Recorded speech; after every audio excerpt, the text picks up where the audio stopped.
Direktor ng UP Institute for Maritime Affairs and Law of the Seas. Ano po? So tinatanggap niyo po ba yung hamon na magkaroon daw kayo ng friendly debate ni Senator Marcoleta, Attorney Jay? Kakasaka ba?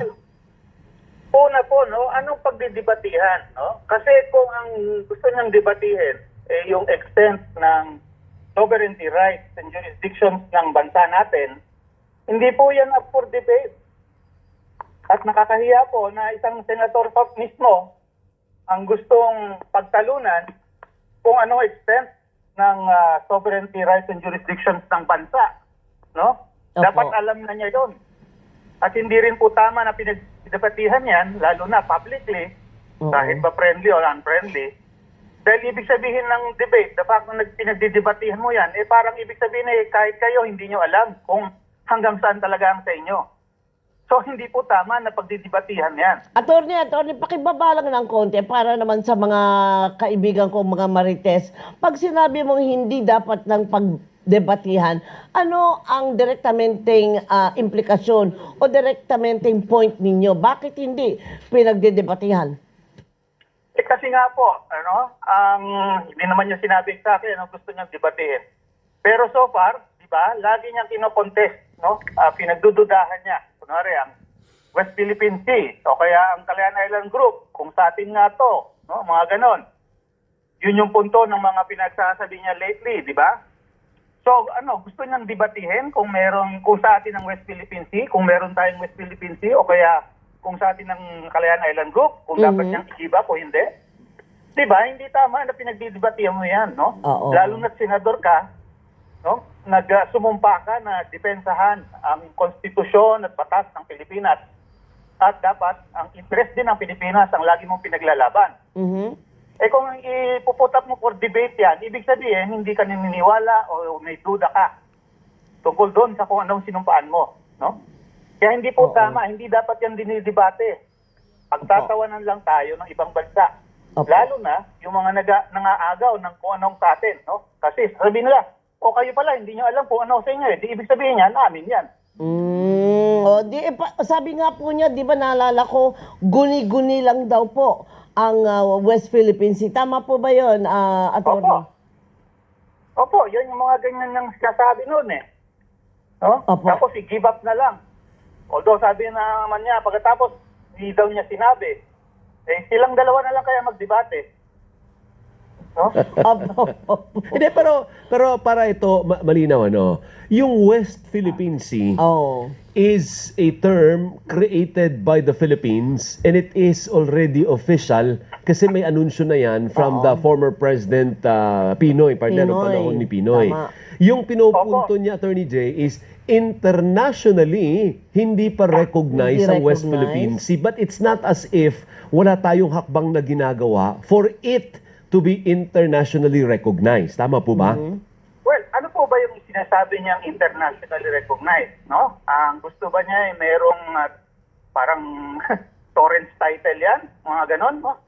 Kasi sa pagkakaalam ko, di ba, lalo na nung nagkakaroon ng mga insidente dyan sa Sabina Shoal at at Scarborough Shoal, ilang bansa, no, sa pamagitan ng kanilang mga ambassador, ay nag-issue ng statement, no, na kinakampi ng Pilipinas at tinutukoy din ang West Philippine Sea, no, ginagamit nila yung termino na West Philippine Sea.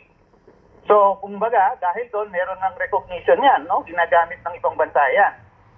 Pangalawa, kung ang gusto niya magkaroon ng parang registration, no, para yung may titulo nga, ika nga, no, wala namang ganung proseso sa international community, no. Walang ahensya kung saan kailangan mong i-submit yan, i-file yan, at yung pangalan na yan, para magkaroon ng tinatawag na international recognition, para magkaroon ng visa yan. No? Kasi yung pagpapangalan dun sa area na yon ay exercise ng ating jurisdiction.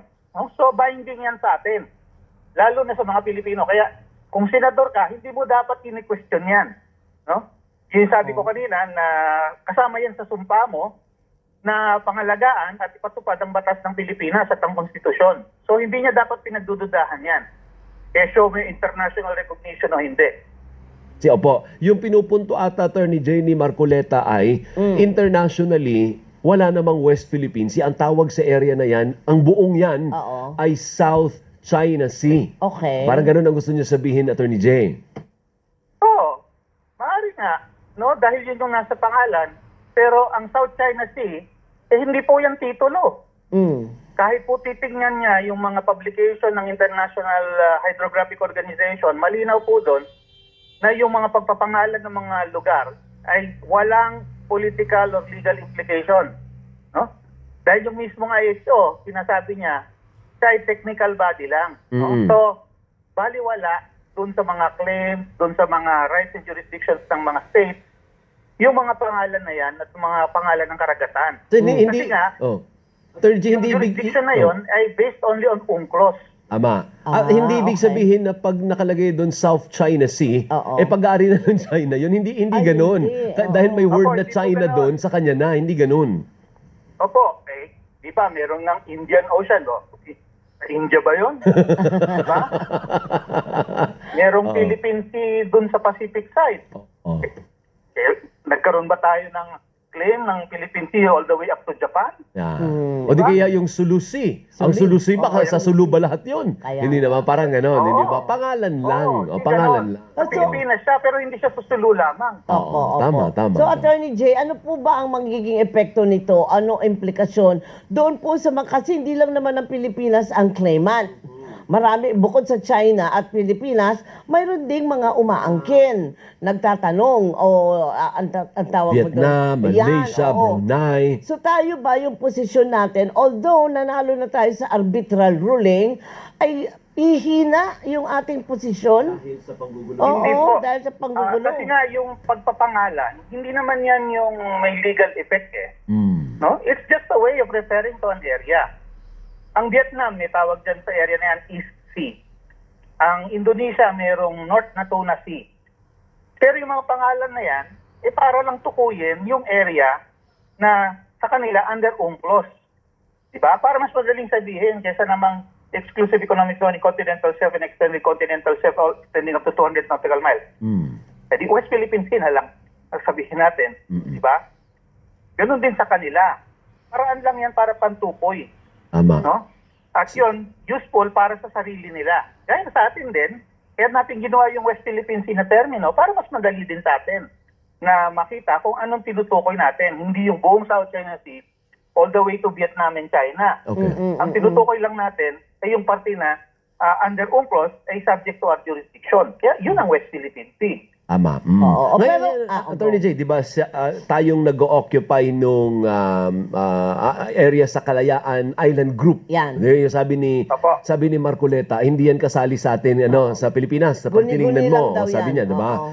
Ngayon, yung naku-curious ako, yung 200 nautical miles na exclusive economic zone, ibig sabihin, magkikreate siya ng panibago, mai-extend yung economic zone natin. Kasi di ba nasa gilid yun ng Palawan partner, di ba? Correct, So, ibig sabihin, uusad tayo, 280 nautical miles yun from Palawan partner. Ibig sabihin nun, mai-extend yung ating economic zone? Hindi po natin alam kung anong gusto niya mangyari, no? Pero ayon po sa 2016 arbitration, yun nga pong mga isla dyan, lahat ng isla, kaya siya mapunta siya sa atin o mapunta siya sa China, in the end, sinabi ng tribunal na wala siyang exclusive economic zone, 12 nautical mile territorial sea lang ang meron yung mga isla dyan. So hindi na siya mag-i-extend. Kaya nga mahalaga sa atin yung arbitral tribunal ruling kasi ibig sabihin nun, beyond 12 nautical miles sa lahat ng mga isla dyan, siguradong sa Pilipinas, no? Pag yan ay nasa loob ng kanyang exclusive economic zone or within 200 nautical miles from Palawan, siguradong sa atin yun. Kaya mahalaga sa atin yung 2016 arbitral ruling. So, hindi natin i-extend yung EEZ dyan sa area na yan dahil doon sa Calayan Island Group. Pero inaangkin na natin sa atin yan dahil yung Pag-asa Island, for example, is sa atin, yung 12 nautical miles around Pag-asa Island, therefore, ay sa atin din. Tama. Sa labas nun, dahil wala, that's beyond 200 nautical miles na from Palawan eh. So sa labas nun, high seas area yan, ibig sabihin lahat ng bansa. Pwede, may access. Mayroong karapatan dyan. Oo. Tama. Pero naging atin yung Kalayaan Island Group na yan because tayo ang unang nakadiskubre? Ganun ba yung nature ng ating possession sa islands na yan? Well, yung tayo pong una talagang tumaod dyan ng matagalan, no? Tapos, yung position natin ay yung area na yan naging terra nullius, open to occupation and acquisition pagkatapos ng Second World War. At tayo nag-acquire and occupy. So, ganun po yung pinosisyon natin nun pa. Si Liberto, no? Thank you. Oo.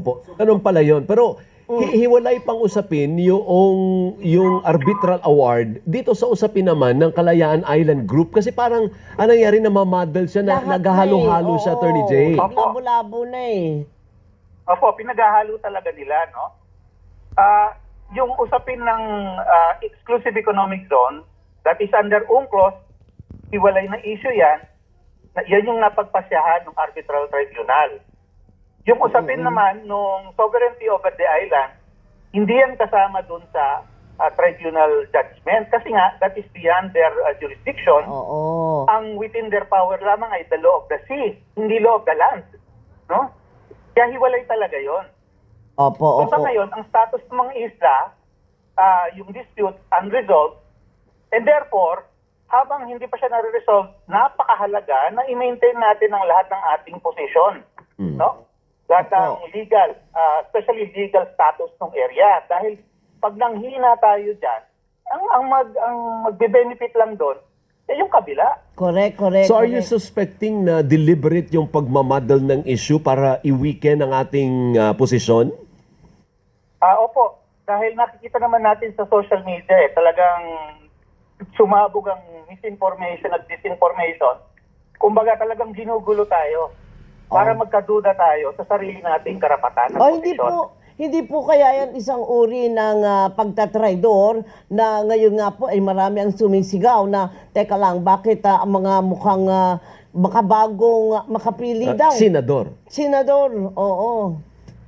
Hindi natin talaga masisisi ang taong bayan na gano'n ang isipin kasi nga nakikita nila na bakit ganito, no? Mas kinakampihan pa yung kabila na nangaagaw kesa protektahan yung sa atin. Opo. So, talaga na traitor yata ito. Okay. Oo. So Attorney Jay, tama po ang ginawang hakbang kahapon ng Senado kasi mayorya ng mga senador pumirma pa